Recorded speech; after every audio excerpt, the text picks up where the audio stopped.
Hey, Pittsburgh. If you like walking or running and you love wine, then you don't want to miss the 5K Run Walk at Stone Villa Winery on April 27th. This event is open to all ages, and those over 21 will get a souvenir wine glass and pour of wine on race day. Plus, you'll be supporting the Nicholas Ritchell Foundation, which grants wishes to young adults and their families battling cancer. Sign up at wine5k.com/citycast and use the code CITY, that's CITY, to get 15% off the registration cost this week only. Rain or shine, there will be wine on April 27th.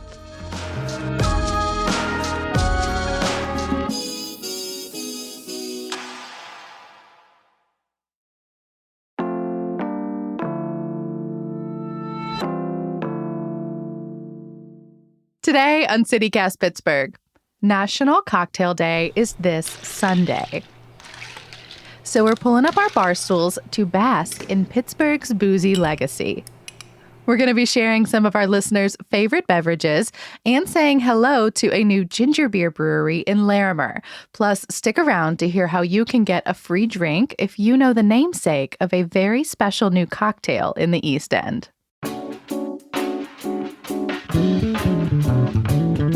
It's Thursday, March 21st. I'm Megan Harris, and here's what Pittsburgh's talking about.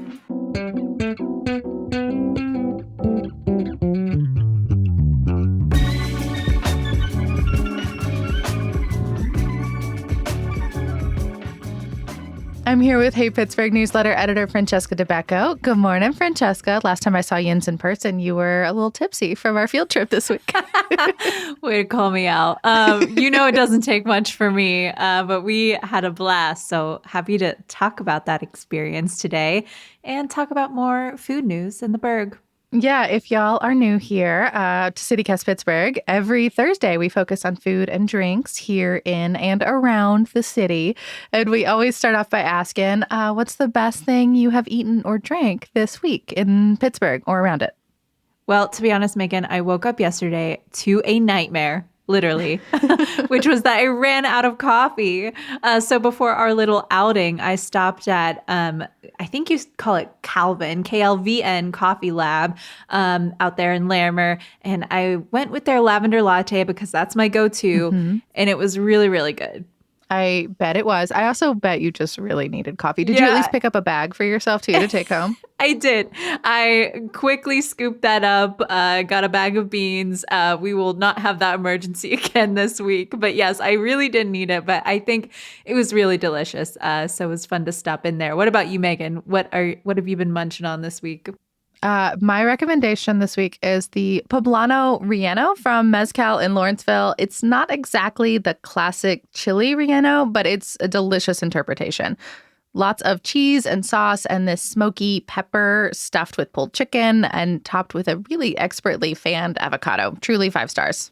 Oh, that sounds amazing. You've got me in the mood for some Mexican food now. Oh, that sounds so good. The whole table was full of really delicious looking stuff. Ugh, yum. So let's get into it. Yes, we are getting you ready for National Cocktail Day, March 24th this year on a Sunday. Yes, and if you're not already tired of drinking after St. Patrick's Day and St. Practice Day. Never. Yeah, you're right. It's kind of in our blood here. Hello, the Whiskey Rebellion. Yes. So actually, that's part of why we wanted to talk about this today, to share a little bit of Pittsburgh's boozy backstory for folks who maybe don't know. Yeah, good idea. So picture this. It's a decade after America won independence in 1783. The country needed to pay off its war debts, and so they thought, let's tax spirits. And Western Pennsylvania was not having it. Soldiers here, some of them were still waiting on their paychecks from fighting. They were not about to be taxed one little bit on the little bit of joy they were able to keep in their lives. Yeah, totally. And the rebellion really swelled here because in the late 1700s, Western Pennsylvania farms produced more corn than anywhere else in the Union. It was a real economic boon for them at the time during a really struggling economy. Yeah, and this tax had to be paid in cash, which was kind of an extra problem. Hard money, like physical money, was really rare at the time. So some farmers were forced to sign over their homesteads, their livelihoods to the federal government just to stay out of prison, because debtor's prison was still a thing then. Right, right. And the people who didn't do that rebelled. It was honestly pretty brutal. Protests turned really ugly. Tax collectors were kidnapped and tortured. It eventually turned into an insurrection, and this rebellion put distillers up against George Washington's troops. So if you want to know more about this kind of era in Pittsburgh history, we definitely suggest Wiggle Whiskey in the Strip District. Yeah. It's named after Philip Wiggle, who defended his right to distill against tax collectors. There's some interesting stories there that they would love to tell you about. Yeah, Wiggle's website says that by 1808, Allegheny County was producing half a barrel of whiskey for every man, woman, and child living in America. And the gold standard of American whiskey at this time was this spicy, earthy rye whiskey called Monongahela Rye, Which we here in Western Pennsylvania remain very grateful for. So let's jump ahead to the 1920s and 30s and, of course, Prohibition. Yes, while alcohol was illegal all over the United States, Western Pennsylvania was considered the wettest spot in the nation. This was by Prohibition leaders in Washington. And there was so much bootlegging here in Pittsburgh. Yeah, I think it's generally accepted that consuming alcohol was just very much a way of life for a lot of Pittsburghers. And a lot of them, were the ones who worked to build up not only our city, but also cities across the nation. True, very true. And they just wanted a swig after that hard labor. Actually, on Penn Avenue downtown, there was a street that was referred to as Rum Row, and it had about 8 speakeasies. And this is a funny little bit of history, but it made it a little more real for me. My grandma's house in the South Hills actually had a tunnel beneath it, which I imagine was used for smuggling booze. They had it sealed up, but even just hearing about this tunnel kind of verified what Pittsburgh was during this time for me. Whether it was booze or red sauce, I love that for Granny. But bringing the conversation back to modern day, it's inspired this, sort of grand tradition of beer and whiskey and distilling in Pittsburgh in just so many different ways. Yeah, and we got to visit a new one, a very unique one, I should add, that's opening soon. It's Jackworth Ginger Beer in Larimer. Thanks to co-owners Jack Smith and Tyler Lewis, who were kind enough to let us try some of their beverages. Yep. As we're recording, they're about 6 weeks away from opening, and they have 3 main products to look forward to. So 2 are 0 alcohol. There's a classic ginger beer and then a spicy habanero one, and then also an alcoholic fermented ginger beer. Plus, they'll be making cocktails. Yeah, they were so good. And it was so sweet, Megan, when Jack told us that the spot is actually named after his great-grandfather. Howard Jackworth, who was a streetcar driver in Pittsburgh in the 30s and 40s, who grew up in Point Breeze. And actually, his streetcar was the 76 Hamilton. And wouldn't you know it, we're on Hamilton Avenue right now. Would he approve of you being a barkeep? Legend has it, he used to stop the streetcar every once in a while, run inside for a beer with people on it, and hop back out. So you bet he'd be pulling over and going in here. I love this story so much. It's so Pittsburgh. And the space is super Pittsburgh too, obviously.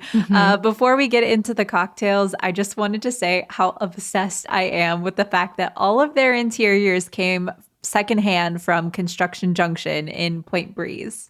Yeah, they have this really cool exposed wall, these really intricately painted gold glass doors behind the wall. The bar itself was something in a past life. The boards below the bar were something else. They have these really cool exposed sort of textured walls where it's different parts of it have maybe been chipped away.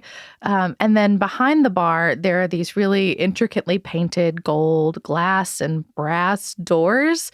They said that they allegedly came from some old mansion somewhere in town. Yeah, it was so cool. And the bar was also lived another life as like a fence.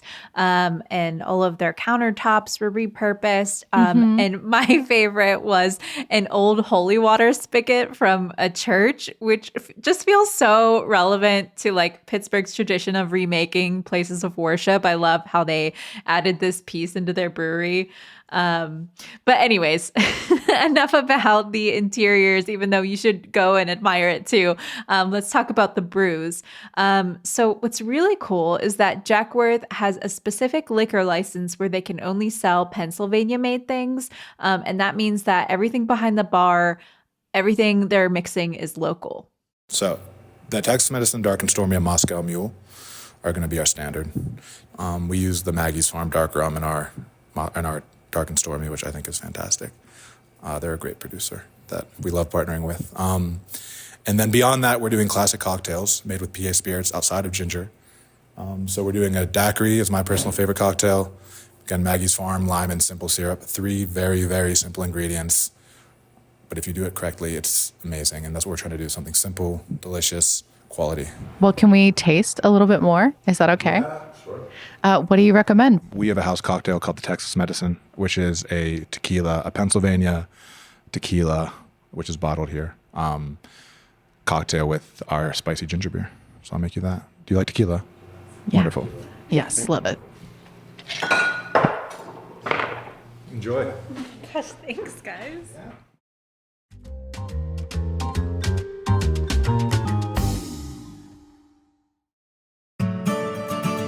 This one's for my parents out there. If you've got a kiddo ready for grades 9 through 12, City Charter High School is looking for you. They're hosting a new admissions open house on March 23rd from 10 a.m. to noon, where parents and prospective students can tour the school, check out classrooms, talk with teachers and student ambassadors, and apply, all right there in person. City High has been educating in the heart of downtown for over 20 years. Weekly schedules run Tuesday to Friday, year-round, and educators stay with the same students all 4 years. Plus, there's no tuition. All City High graduates complete college and career planning classes, a 13-week mentored internship, and get real-world experience with research, writing, problem solving, and decision making. And I kind of wish I'd learned this part sooner, even the art of presentation. If you want your youngin' to finish 12th grade with a resume, job training, and networking experience, consider City Charter High School. Visit cityhigh.org for more information or to apply today. Easter's in full bloom at Whole Foods Market with great deals on spiral cut bone-in ham and leg of lamb, both crowd pleasers. Round out your spread with quiche, deviled eggs, and delicious catering platters from Prepared Foods. Oh, and remember to pick up a Whole Foods Market bunny cake from the bakery. Strapped for time? They cater too, with delicious options available without the effort. Find hundreds of Easter deals and delights now at Whole Foods Market. So, as we said, it's almost National Cocktail Day. That's Sunday this year. Perfect for Pittsburgh, honestly.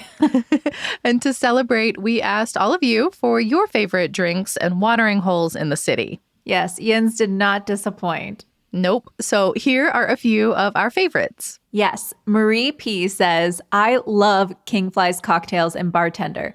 Marie loves their old-fashioned and gin and tonic, and once a month they host themed cocktail flights that Marie says are divine.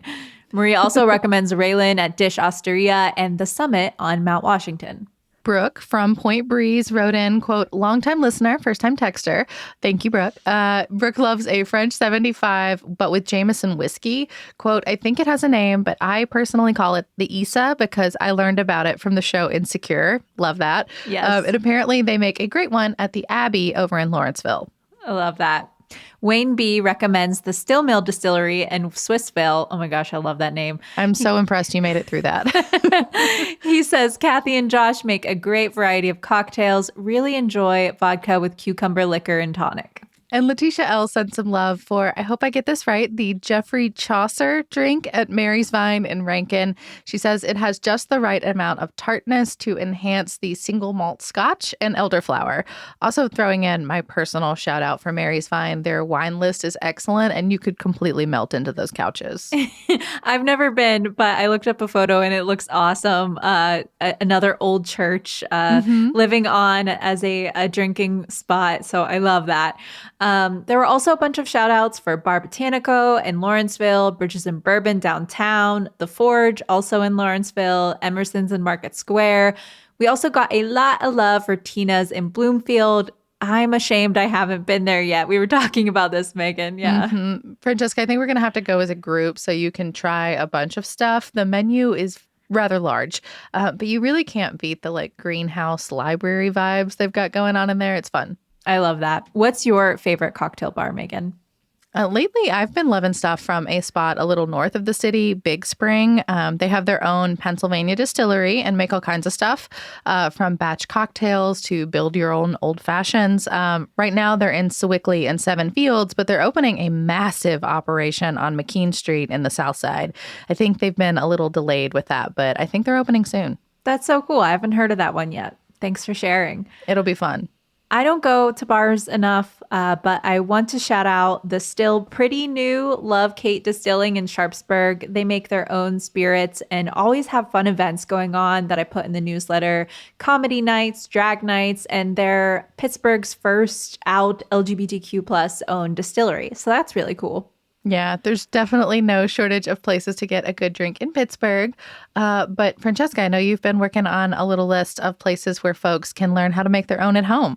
Yes. A listener, Josh, actually wrote into our call out for favorite cocktails and said that his favorite cocktail in Pittsburgh is the one he makes at home, a pineapple jalapeno margarita. Ooh. So if you want to be like Josh, there's a ton of workshops around town.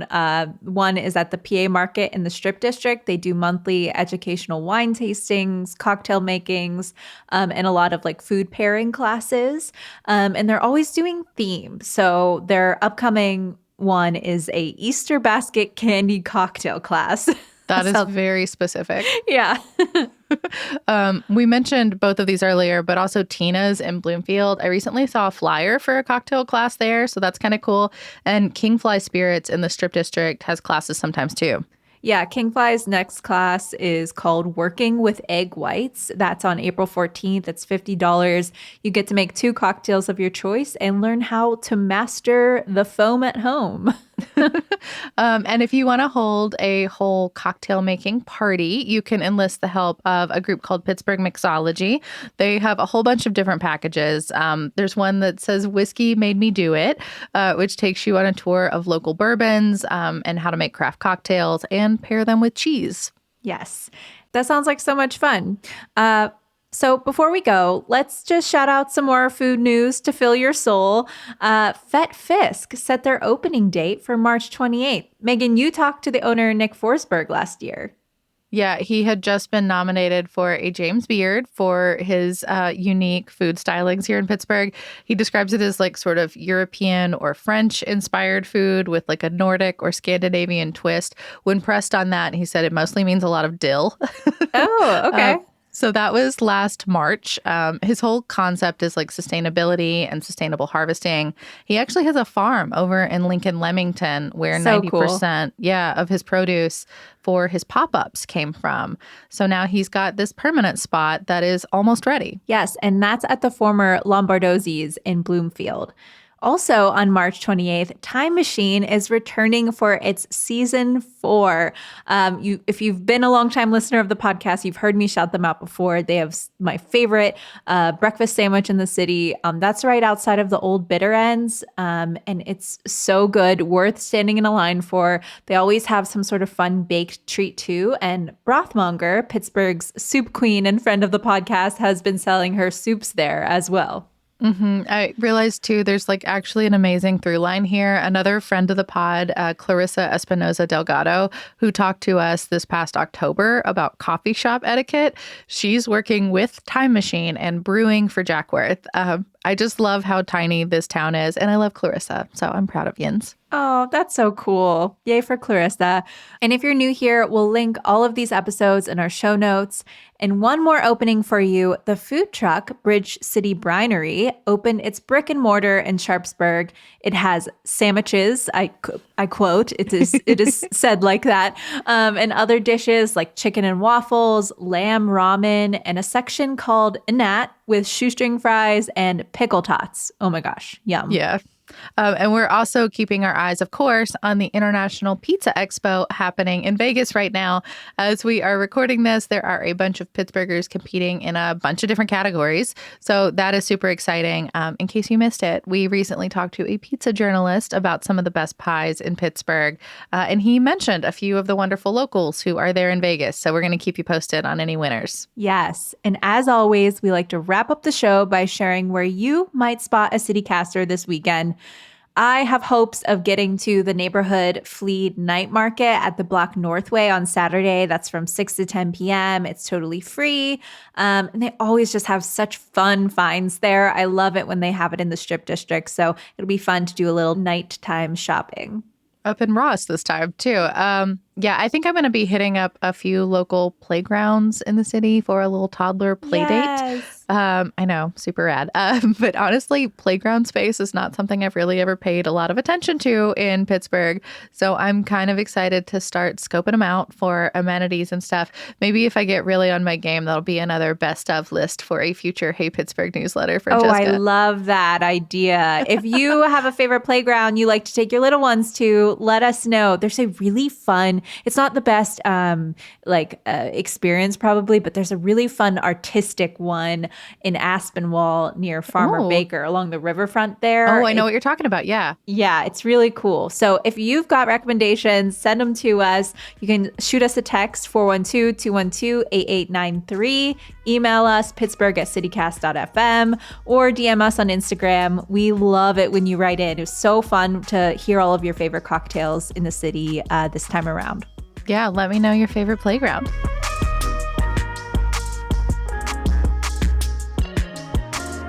That's all for today here on CityCast Pittsburgh.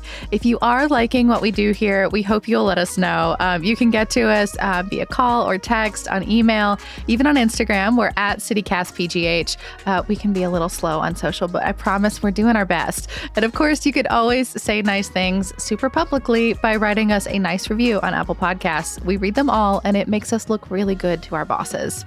We'll be back tomorrow morning with more news from around the city. Talk to you soon.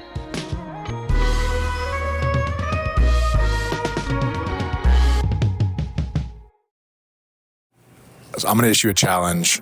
The Texas Medicine is a name, is a lyric, and nobody can ever tell me what it's from. If a CityCast listener can tell me what the name Texas Medicine is from, you earned yourself a 4-package ginger beer.